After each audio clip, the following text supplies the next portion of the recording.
位观众朋友，欢迎来到是是非非脱口秀。今天我们要讲的主题不是娱乐新闻，不是爱情八卦，也不是网红吵架。今天我们要讲一个全马人民都心里有数，嘴上不敢讲的话题。为什么马来西亚富豪榜清一色都是华人，偶尔加一个印度人，就像炒粿条里面那根孤独的豆芽。你看榜单出来的时候，那画面就像华人聚餐照片，多到我以为是华总年会现场。华人富豪、华人集团、华人地产、华人银行、华人医药、华人食品，名字看完我都怀疑这是中国报的企业特辑。可是你仔细一看，咦，怎么没有马来人？马来人不是全国人口70%吗？来，我们先不要笑，这个问题很深奥，也很现实。你以为他们没有钱？错，他们有钱，很多钱，只是那个钱不是榜单钱，是看不到的钱。马来西亚这个国家有两种钱，一种叫市场的钱，一种叫系统的钱。华人赚的是市场的钱，要拼，要冒险，要早上6点起床去工地，要晚上12点还在算账。印度人也一样，靠专业，靠知识，靠辛苦。马来人赚的是系统的钱，靠政策，靠关系，靠位子。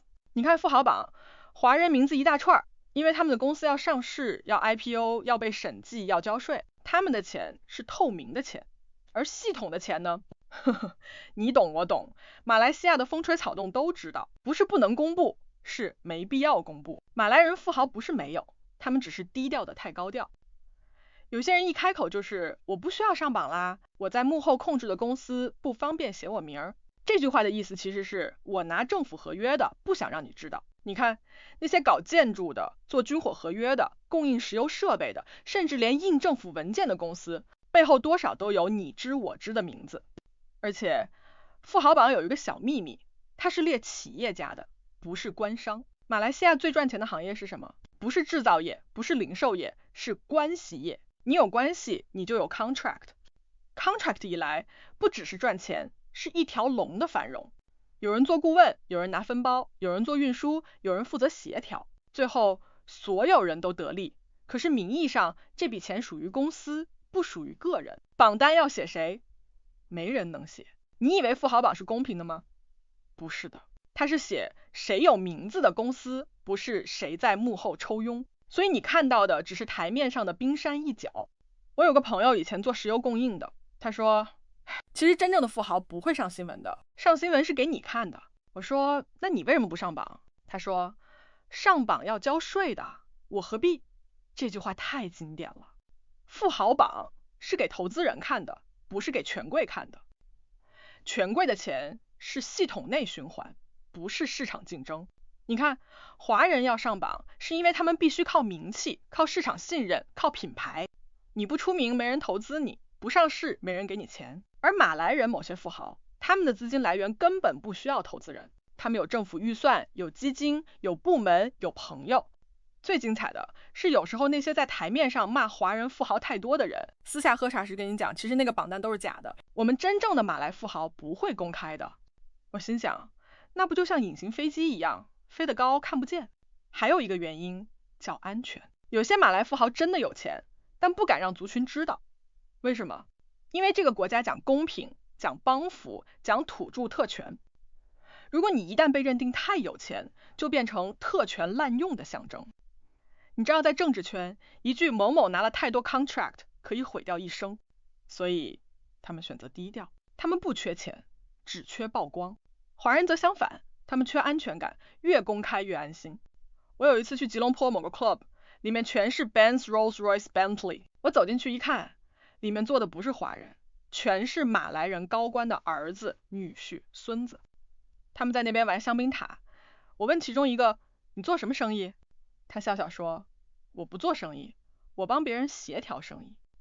这句话你仔细想，哇，层次很高啊。协调生意，讲好听是 consultant， 讲难听一点是 commission， 可是那就是他们的文化模式，不需要上市，不需要媒体，不需要资本市场的认可，只要有关系，守住位子，轮到你的时候，黄金就下雨。所以你看富豪榜那一堆华人，其实他们是有钱但焦虑的族群。马来富豪是没榜但安稳的族群。华人赚的钱要拼死拼活，赚了还被税。马来人赚的钱不需要拼，只要等合约来。可是这故事还有一层悲哀，为什么这个国家富豪榜永远都是那几张华人脸？因为系统没开放，经济生态没多元。你看新加坡、印尼、泰国，他们虽然也有族群差异，但富豪榜有各种肤色。马来西亚的富豪榜一看就像陈年族谱，代代传下去，郭氏、郑氏、林氏、李氏、陈氏，一整个祖先堂都上榜。这代表什么？代表经济机会不平等。一个族群靠教育、勤奋、家庭文化、商业精神一代接一代打拼，另一个族群靠政策、靠 quota、靠关系，反而把创业精神养懒了。你给太多特权，就像给孩子太多糖，他会甜到不想长大。有时候我想，马来西亚如果真的让市场自由一点，或许马来企业家会多起来。其实有很多年轻的马来创业者，他们真的在拼，他们在卖咖啡、做 APP、搞餐饮、搞科技，只是他们没关系，没人投，没人信。他们不是不上榜，是被体制压下去。所以不是马来人不能富，而是系统让他们不需要自己去富。而华人呢，他们必须富，否则活不下去。因为没有政策帮他们，没有 quota， 没有合约，没有 subsidy， 只有努力。富豪榜的背后是血汗榜。你看到的是财富，没看到的是无退路。印度人为什么偶尔能上榜？因为他们介于两边之间，他们有知识、有法律、有关系，又没太多政治包袱，所以偶尔能冲进去一个。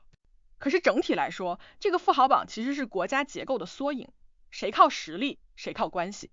最后我想讲一句很现实的话，如果有一天马来西亚真正平等，真正开放市场，不分种族，不靠关系，那一年你看富豪榜，可能真的会有很多马来名字。可是在那之前，榜单还是一样，10个名字，9个华人，1个印度人。马来人呢，他们在幕后笑，说不用上榜，我已经在上面。这个问题啊，一讲出来，很多人会先笑，笑完又沉默。马来人有钱不能见光，为什么呢？这句话在马来西亚不只是笑话，是一面镜子。你看表面，华人拼命赚钱，越赚越光荣，媒体上还帮你写故事，他白手起家，从小贩到集团董事。但如果一个马来人突然变得很有钱，新闻不会写他奋斗史，只会有人悄悄问他拿到什么合约。你看这个国家的经济结构从根本就分成可以见光的钱和不能见光的钱。华人赚的钱是市场的钱，马来人很多赚的钱是系统的钱。系统的钱是什么？就是透过关系、政治、补助、合约、quota、基金、项目。换句话说，不是靠竞争赢来的，是靠制度送来的。这种钱一旦曝光就麻烦了，因为马来西亚有一套政治叙事，马来人需要被帮助，华人太强太富，所以政府要扶弱。但问题来了，如果有太多马来人突然变得太有钱，那这个被帮助的叙事就崩盘了。你想想，一个马来部长的儿子突然开了10几辆跑车，住别墅，到处拍香槟照，那 B40 的马来群众会怎么想？他们会问，我们不是被压迫的吗？我们的 quota 不是帮我们脱贫的吗？怎么钱都进到上面去了？这就麻烦了，因为那一问就不是笑话，而是政治危机。所以马来有钱人要低调，低调不是性格，是生存之道。你看他们的生活方式，钱多得不得了，可是公司名字不是他，豪宅不是他名，连车都用司机的名注册。为什么？因为太显眼就会被盯，反贪局、政敌、记者、选民全部都盯你。尤其是政坛里的人，在马来西亚，政治和经济永远绑在一起。你有钱，人家就怀疑你贪；你太公开，别人就来挖；你太高调，党内的人就妒忌。所以最聪明的富马来人永远笑着说，我只是顾问罢了啦。顾问2个字隐藏了多少零，没人知道。其实他们也怕曝光，怕族人不满，怕换政府时被查账。因为马来西亚换一次政府就像换一次风向，今天你是拿督斯里，明天就可能被叫去协助调查。所以有钱人要懂分寸，不要上榜，不要红。而且这个不能见光的文化是系统教出来的。从小到大，马来社会被灌输一种观念，你有钱没关系，但要低调，否则人家讲你滥用特权。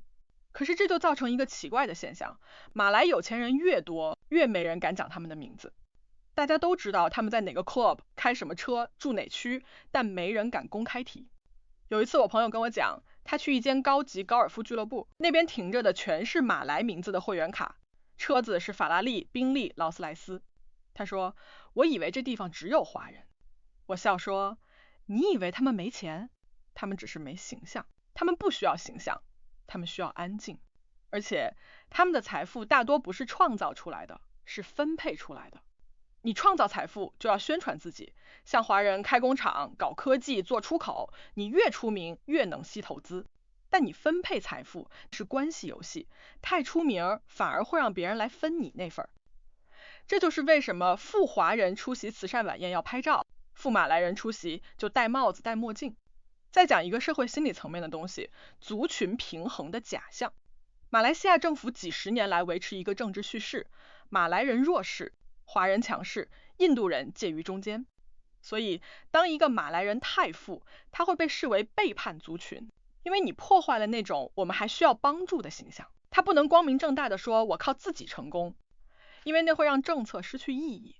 你看华人创业，社会鼓掌，哇，他厉害。你看马来创业，社会怀疑他是谁的亲戚，就算他真的是靠努力赚的，也被标签成肯定有关系。久而久之，马来企业家也学聪明了，别出风头，出头就挨打。这现象最讽刺的是，在马来社会内部，穷的嫉妒富的，富的怕穷的，穷的觉得富人拿了他们的 quota， 富的觉得穷人不理解他们的努力，结果谁都不敢谈钱。而且你发现吗？在马来政治文化里，清廉的形象比成功的形象更重要。一个部长讲他清廉，选票马上来；一个部长讲他生意成功，马上被怀疑贪污。这就变成一个奇怪的循环。马来人有钱不敢说，马来人没钱要假装有关系。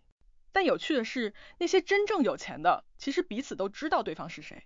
他们有自己的圈子、自己的投资群、自己的 silent partnership。你在外面看不到他们的公司名，可是每个大型合约背后都有他们的影子。他们是隐形富豪，是体制的受益者，但不是媒体的焦点。相反，华人富豪则是公开的、透明的、被研究的。你可以在 Google 找到他公司、股价、股票报告。马来富豪，你连名字都找不到。这不是他们不懂经营，而是懂政治，政治才是他们的护身符。你以为他们没有梦想吗？他们也想开上市公司，也想出现在 Forbes 封面，但他们知道出现在那边就代表太高调。而在马来西亚，高调的马来人不是被捧，就是被拉下。其实这现象的根源是政治化的财富。当财富不是来自市场，而是来自政治，钱就不能见光。因为政治给你的钱永远带着责任，带着忌讳，带着利益。一个 contract 签下来，你以为是发财，其实是负担。你不能炫耀，因为别人还在排队。所以他们都学会一句话，你知我知就好了。这句话正是马来西亚经济文化最精准的总结。马来人不是不能光明正大的有钱，而是整个系统不允许他们那样光明正大。因为一旦太多马来人成功，系统的帮扶逻辑就崩了，政治的保护叙事就没了。那时候政府就要回答一个问题，既然你们都富了，还要特权干嘛？这问题没有任何政治人敢面对，所以只能保持现状，富的低调，贫的合理。富人喝香槟不拍照，穷人领补助要拍照，这就是马来西亚的现实。马来人有钱不能见光，不是他们怕炫富，是这个国家怕真相。欢迎收看是是非非脱口秀。真话讲完，灯灭掌声响。别生气，我们只是说出你心里想不敢讲的那句，榜单只是冰山，真正的富豪都在海底。